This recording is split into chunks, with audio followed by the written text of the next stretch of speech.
voina chuan guitar lesson thar kan zir ho lenga voina kan zir ho le tur chu EVENFLOW in A.n.A ti hlan sakha guitar a Perhdan kan zir ho lenga hela hi G in kan langa asanga C anyama D minor a hian E minor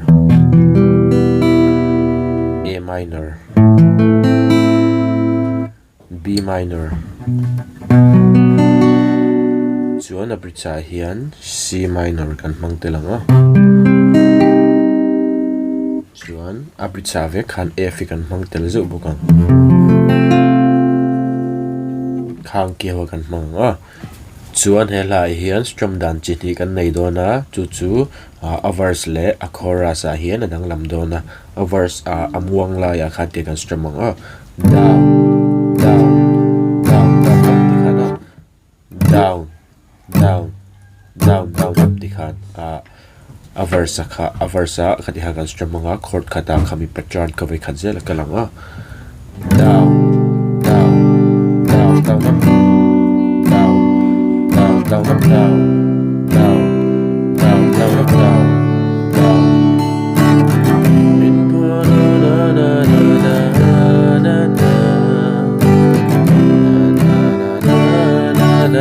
dia te khan C le D a khan a C a voi ni na na na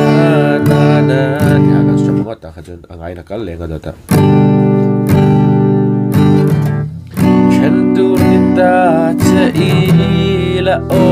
chuan e kan mang tel bok ani chu kalo soi thei hila katuar pui ang chim ne ya khana kalanga chuan a chorus kan lu don a khan te kan strum ang katuar pui ang chim ne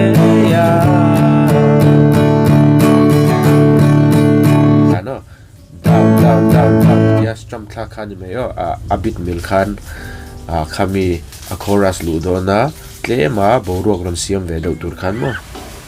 chuan a chorus a hian a strum dan hi kan thlak ve lenga chu te kan strum ang down up down up down up down up down down up ni ha kan strum ve thum ang chorus a chuan chord khata ve khat zel kal leang down up down up down up down up down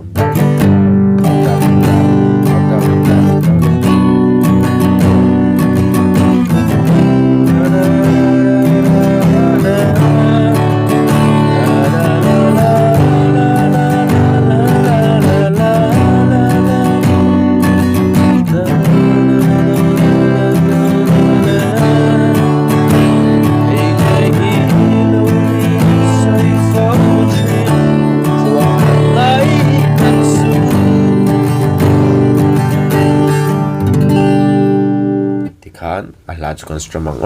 atira mi kha down down down down up ania tut le mi kha down up down up down up down up down down up ni kan strum ve le ti kha kan lo sha chiang don ni